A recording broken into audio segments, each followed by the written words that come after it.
Buckeye, you had to battle this one a little bit extra. What did it take to close it out eventually?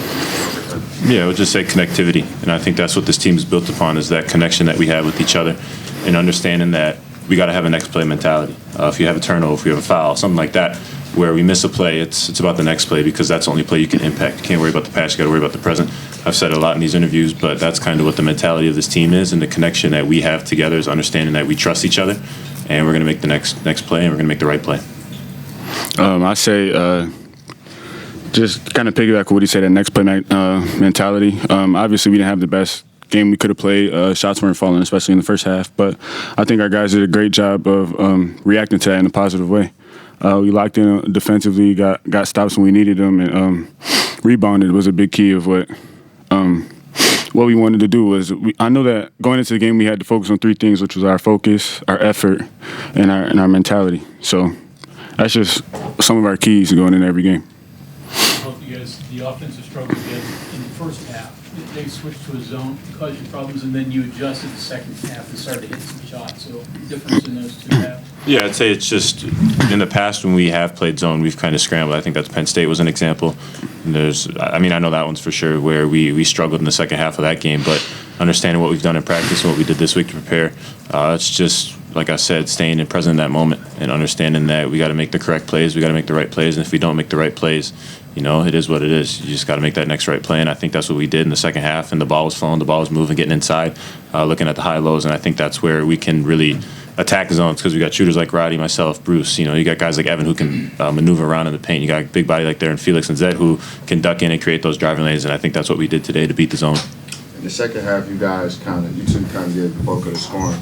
In that overtime, Bruce was the one who kind of was the catalyst to this dub. Just talk about just how important he was in the overtime period. I felt Bruce is just one of a kind. Obviously, his shot wasn't falling pretty much most of the game, but he still had that mentality and that mindset to just keep shooting. I told him, keep shooting, it's gonna fall. So, not too many college players would be that connected, when he's missing and stuff like that. But big props to Bruce to, staying with the game and being able to finish the game out like the captain we know he is. How did you stay in that zone? Roddy, you started out the game with 7 points. That second half, you kind of delivered that spark for the team. What zone was you in? Just about that. It'd be selfish for me to take all the blame personally. I just want to thank all my teammates just for giving me that confidence and that kind of looking for me, especially Jamison, finding me on open looks, and a guy that you may never knew impacted the game as much as he did is Evan. I want to give Evan his props. He battled down there on the boards. Big thanks to Evan. He saved a lot of my mistakes over time. In the regulation, just 30 seconds or 18 seconds, I guess, coming out of the timeout. Just what was the hope that you guys were trying to get there, I guess?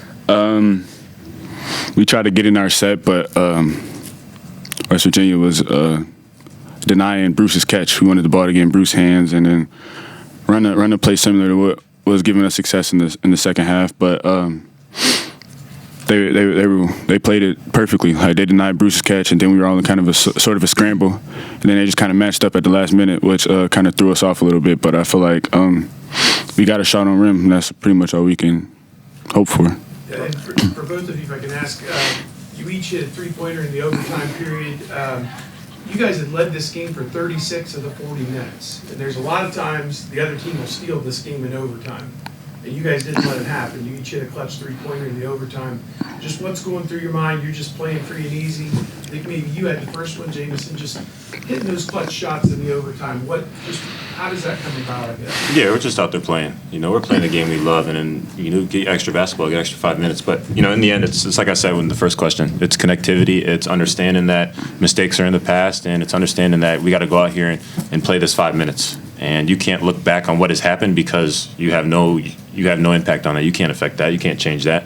So in the end, you got to go out in that next 5 minutes and how can I impact winning? And I think that's the question we all asked ourselves, and we answered it. We rang the bell today. And Roddy, that last one, Bruce hit with about 2 minutes to go, made it 5 or 6, and made it real hard for them to get all the way back in this game. Just what you thought about what he did on that? Like I said, just the kind of focus Bruce brought to that game. Him not being able to get his scoring going, but he was still that leader that we expect him to be. He was a great facilitator this game.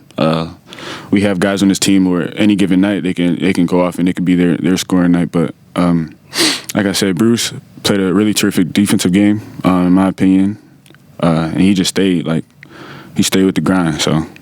Right. The 3 points, the 3-point shots you guys had in the second half. How much of that was set up from penetration, a lot from Bruce? Do you guys feel like you guys had West Virginia chasing a lot of those times?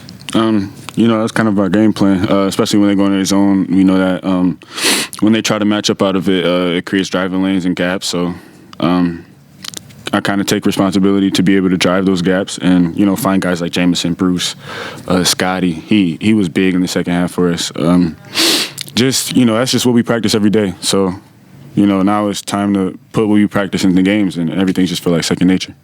You guys talked about not dwelling too much on the last play, if things went well. Is that something this team is getting better at?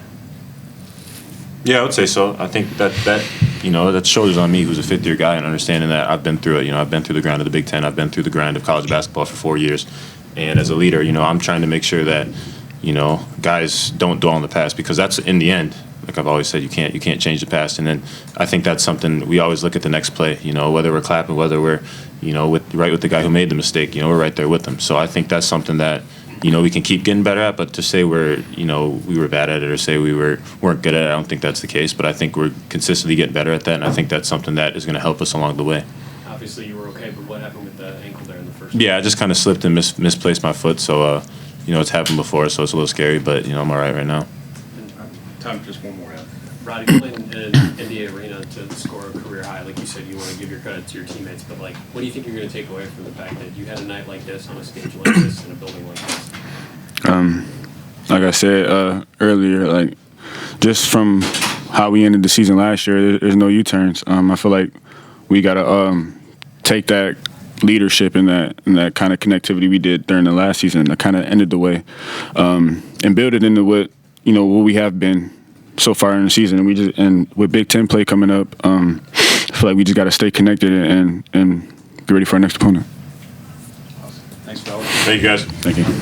Coach Holman will be here in just a minute. Congrats, guys. Thank you.